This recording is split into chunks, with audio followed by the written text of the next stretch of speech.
Good evening सभी को। Welcome back to Adarsh academy app बीजी पे आप सभी का स्वागत है। आज हम 8.1 का त्रिकोणमिति का सवाल जो है हम पार्ट 2 वीडियो में जो है 1 से 3 तक बताए थे। आज हम उससे आगे 4, 5, 6, 7 यानी 4 सवाल को हम लेकर के आज यहाँ पे आए हैं दोस्तों। तो आइए हम लोग शुरुआत करते हैं। 4 नंबर का सवाल आपको कह रहा है, यदि 15 कॉट ए बराबर 8 हो तो साइन ए और सेक ए का मान ज्ञात करना है दोस्तों। तो आइए हम लोग शुरुआत करते हैं। हम यहाँ पे इसको बनाते हैं, ठीक है। तो कॉट ए बोल रहा है तो यहाँ एक फिगर बनाएंगे, ए बीच में देंगे जहाँ पे 90 बनेगा, ए बी सी, ठीक है दोस्तों। अब यहाँ पे सवाल है आपका 15 कॉट ए इक्वल टू 8। तो कॉट ए इक्वल टू क्या हो जाएगा 8/15, ठीक है। आपको पता है दोस्तों cot equal to cot A by B by P होता है दोस्तों। ये तो आपको पी हुआ, ये तो बी हुआ, क्योंकि ए यहाँ है तो कोई भी इस फिगर में चेंज नहीं होगा, ठीक है। अगर ये यहाँ हम नहीं लेते तो फिर आपको समस्या आती, तो आपको फिर जाना पड़ता पार्ट 1 वीडियो को देखने के लिए। फिलहाल जाने की ज़रूरत नहीं है। यहाँ पे हम लोग शुरुआत करते हैं। पी ये है तो इसका मतलब 8 ये है, बी आपका ये है, 15 है ये। तो दोस्तों आपको पता है कि बी सी निकालने के लिए क्या करना पड़ता है। पाइथागोरस प्रमेय का फॉर्मूला हम लोग यूज करते। देखिए कर्ण स्क्वायर बराबर यानी B C square equal to A B का स्क्वायर जोड़ ए सी का स्क्वायर, तो 8 का स्क्वायर जोड़ 15 का स्क्वायर। पता है कि 8 को स्क्वायर 2 बार है तो 8 गुना 8 तो 8 64 हो जाएगा। अब 15 15 225, अगर ये दोनों को जोड़ देंगे तो इतना हो जाएगा दोस्तों BC का स्क्वायर, BC का स्क्वायर और BC इक्वल टू करेंगे रूट यानी 17 का रूट हो जाएगा दोस्तों ये 17। अब हमको अगर किसी भी त्रिभुज में तीनों भुजा अगर मिल जाए तो कोई भी त्रिकोणमिति का 6 निष्पत्ति में से कोई भी मान कहे निकाल लें तो हम लोग आसानी से निकाल लेंगे। तो आइए हम लोगों को साइन और सेक का वैल्यू निकालना है। तो साइन ए, देखिए साइन ए आपको पता ए है पी बाई एच, तो पी बाई एच दोस्तों पी बाई एच, तो कहने का मतलब 8/17 हो गया, ठीक है। अब हमको सेक ए निकालना है दोस्तों। तो सेक ए का क्या होता है बी बाई एच होता है। जैसे कि कॉस ए का क्या हो जाएगा बी बाई एच होगा, तो सेक है तो उल्टा होगा एच बाई बी। तो H by B B C upon A C यानी 17/15, यही आपका दोस्तों इसका आंसर हो गया, ठीक है। अब हम लोग बात कर रहे हैं दोस्तों सेक थीटा इक्वल टू 13/12 है। सेक थीटा इक्वल टू 13/12 है। तो कहता है कि अन्य सभी त्रिकोणमिति का अनुपात को प्रकलित कीजिए। तो आपको हमने पहले बता चुके हैं कि त्रिकोणमिति में कुल 6 निष्पत्ति होता है, जिसमें आपको एक दिया हुआ है सेक थीटा इक्वल टू 13/12। तो इसका मतलब सेक दिया हुआ तो कॉस निकालने के लिए इजी वे में हम लोग इसको पलट देंगे और कॉस थीटा इक्वल टू 12/13 हो जाएगा, ठीक है। 12/13 हो जाएगा तो 2 वैल्यू तो यहाँ निकल गया। अब निकालना कितना है 4 वैल्यू। तो आइए हम लोग शुरुआत करते हैं 4 वैल्यू का। तो सबसे पहले यहाँ पे हम लोग ट्रायंगल में ले ही लेते हैं, एक एक त्रिभुज बना लेते हैं दोस्तों। थीटा है तो नाम कोई भी देंगे तो चलेगा, क्योंकि थीटा में कोई भी चेंजेबल नहीं होता है, ठीक है। तो आपको sec theta equal to 13/b है दोस्तों, तो h/b होता है। तो h तो आपको 13 हो गया और ये क्या हो गया 12, ठीक है। तो ये निकालने के लिए क्या जाएगा 5 हो जाएगा दोस्तों। आप लोग पाइथागोरस का इस्तेमाल करके आप लोग बना लीजिएगा। अगर आप लोग नहीं बना पाइएगा तो कमेंट में जा करके आप लिखिएगा सवाल नंबर 5, या कोई भी एनसीईआरटी का बुक हो आप सवाल नंबर ओनली बता दीजिएगा कि एक्सरसाइज इतना का इतना नंबर, आपको जो है कमेंट पढ़ने के बाद आपको उसका सॉल्यूशन मिल जाएगा दोस्तों, ठीक है। तो आइए हम लोग शुरुआत करते हैं। सेक थीटा इक्वल टू 13/12, तो कॉस अगर इसी को उल्टाएंगे दोस्तों तो 12/13 हो गया। अब हमको साइन निकालना है, ठीक है। तो sine theta equal to P by H, तो पी 5 है ये 13 है, 5/13 हो गया। इसी का उल्टा दोस्तों कोसेक थीटा होता है, तो सोचना क्या है 13/5 कर लेंगे।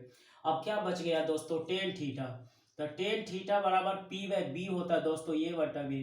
ये हो गया 12 और कोट इसका उल्टा हो जाता है 12 बट्टा क्या हो जाएगा 5। बस देखिए 1 2 3 4 5 तो निकल गया ना दोस्तों, एक तो दिया हुआ था तो 5 को निकालना था तो 6 हो गया। चलिए ठीक है, आइए हम लोग शुरुआत करते हैं सवाल नंबर 6। ठीक है, सवाल नंबर 6 पे आइए हम लोग शुरुआत करते हैं दोस्तों। सवाल कर रहा है कि यदि कोण ए और कोण बी न्यून कोण हो जहां cos A equal to cos B हो तो दिखाए कि कोण ए बराबर कोण बी कैसे होता है। ठीक है दोस्तों, इसको मतलब ये प्रूव करना है कोण ए इक्वल टू कोण बी कैसे। आपको पता होना चाहिए कि सबसे पहले ये न्यून कोण क्या होता है। सबसे पहले न्यून कोण क्या होता है? न्यून कोण क्या होता है दोस्तों? न्यून कोण कहने का मतलब ये हुआ ऐसा कोण जो 90 डिग्री से कम हो। ऐसा कोण जो 90 डिग्री से कम हो तो वो न्यून कोण कहलाएगा। तो आइए हम लोग फिगर के माध्यम से देखते हैं कि आखिर न्यून कोण क्या होता है दोस्तों। जैसा कि आपको पता है, जैसे हम एक आइए इधर से देख लेते हैं। ठीक है, अब जैसे कि यहाँ मान लेते हैं एक ये ट्रायंगल है दोस्तों। एक क्या है? ये एक ट्रायंगल है। अब इस ट्रायंगल में सबसे पहले आपको ये जानना होगा कि कोण ए और कोण बी क्या है? न्यून कोण। तो ये तो नहीं हो सकता है, यहाँ पर तो सी होगा ना दोस्तों, चूंकि ये 90 डिग्री है और न्यून कोण की बात हो रहा है। और हमने आपको बताया न्यून कोण हम जो है उस कोण को कहेंगे जिसका वैल्यू 90 डिग्री से कम हो। तो कोण सी इक्वल टू 90 हुआ तो कोण ए और कोण यहाँ पर बी, या तो आप यहाँ ए डाल सकते हैं बी, इससे कोई फर्क पड़ने वाला नहीं है। तो अब देखिए, अब हमको दिया हुआ गिवन दिस प्रॉब्लम, यानी इस दिया हुआ है दोस्तों सवाल में कि cos a इक्वल टू, देखिए हम यहाँ पे सॉल्व करते हैं। ठीक है, cos a equal to cos b दोस्तों, ये आपको जो है सवाल में दिया हुआ है। ठीक है, तो आपको पता होना चाहिए cos a इक्वल टू, अब देखिए ये एंगल लेना है तो cos a equal to b/h होता है, ये तो आपको पता है, और सामने वाले भुजा तो है p होता है। ठीक है, तो b/h कहने का मतलब हुआ ac बट्टा क्या होगा दोस्तों? ab। ठीक है, अब देखिए cos b जब हम सामने वाले की भुजा की बात करते हैं तो क्या होता है? फिगर पलट जाता है। अगर ये समझ में नहीं आ रहा है तो पार्ट ए वीडियो जो है महत्वपूर्ण फार्मूला के नाम से होगा, आप वहां पे जाकर के देख सकते हैं। ठीक है, तो आइए देखते हैं। तो cos b equal to b/h होता है दोस्तों, तो bc, ये bc अपॉन क्या होगा दोस्तों? ab होगा। ठीक है, अब जरा गौर से देखिए, हम लोग अगर क्रॉस में गुना करते हैं दोस्तों तो क्या होगा? ac गुना ab इक्वल टू ab गुना bc, ये तो होगा ना, ये तो कंफर्म है ना। अब जरा देखिए, ये और ये सेम है दोस्तों, दोनों को छोड़ देंगे या काट देंगे। ठीक है, तो मेरे को बच जाएगा AC इक्वल टू BC दोस्तों, C भी समाप्त हो जाएगा, A इक्वल टू B, और दोनों में कोण लगा देंगे तो क्या फर्क पड़ने वाला? कोई फर्क पड़ने वाला नहीं है। तो ये दोनों क्या है दोस्तों? यहीं पे हमको क्या कर रहा था? प्रूफ करने बोल रहा था। ठीक है, तो ये आपका प्रूफ हो गया। ठीक है, तो आइए सवाल नंबर 7 को हम लोग देखते हैं। आपको कुछ नहीं करना है सवाल नंबर 7 में दोस्तों। देखिए ये तो आपका गिवन दिया हुआ है। ठीक है, ये आपको दिया हुआ है। नंबर 1 में हम लोग क्या करना है, आपको पता है कि साइन यानी 1 प्लस साइन थीटा, अब ब्रैकेट में बंद है 1 माइनस साइन थीटा। तो आपको पता है, आप अलजेब्रा में पढ़े होंगे a plus B into A minus B बराबर क्या होता है? A square minus B square होता है। तो आइए हम लोग इसको शुरुआत करते हैं, ए स्क्वायर माइनस बी स्क्वायर, और इसका भी यही फॉर्मूला है। चूंकि आपको पता है कि a plus B into A minus B equal to A square minus B square, ये तो होता है ना।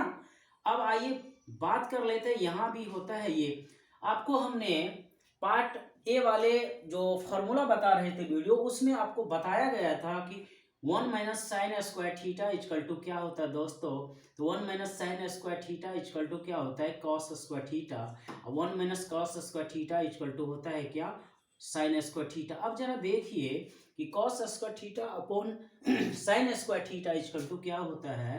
कॉट स्क्वायर थीटा होता है। और कॉट का वैल्यू जो दिया हुआ है दोस्तों 7/8 दिया है, जरा गौर से देखिए।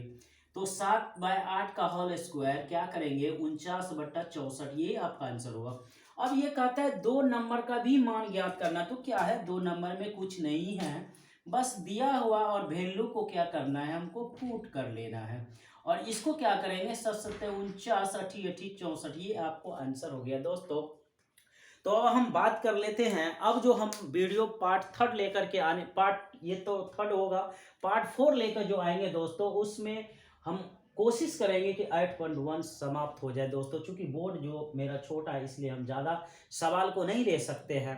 अगर ज़्यादा सवाल लेंगे तो वीडियो लंबा हो जाएगा और आप लोग वीडियो देखेंगे नहीं, ठीक है। तो अब जो है ये समाप्त हुआ दोस्तों। अगर ये समझ में नहीं आया होगा तो मेरे कमेंट सेक्शन में जा कर के आप कमेंट कीजिए कौन सा सवाल समझ में आपको नहीं आया। मैं कोशिश करूँगा इससे भी बेहतर स्टाइल में समझाने का, ठीक है। तो ठीक है, तो आप लोग जो है स्क्रीनशॉट आप लोग ले लीजिए, ठीक है। अगर आप लोग मेरे चैनल पे है तो सब्सक्राइब कर लीजिए, लाइक कीजिए, शेयर कीजिए और अपने दोस्तों में भी शेयर कीजिए और चैनल को कोशिश कीजिए कि सब्सक्राइब करावे, ठीक है। और इस चैनल के माध्यम से सभी विषयों की तैयारी जो है निःशुल्क में कराया जाता है और मेरी गारंटी है इस चैनल के माध्यम से अगर आप लोग जुड़े रहेंगे तो इस बोर्ड आने वाले जो बोर्ड परीक्षा आप लोग देने वाले हैं 2023 में, 24 में, 25 में, मैं गारंटी देता हूं 80% से कम किसी का नहीं होगा। तो वीडियो देखने के लिए बहुत बहुत धन्यवाद आप सबको। Thank you very much. Bye bye.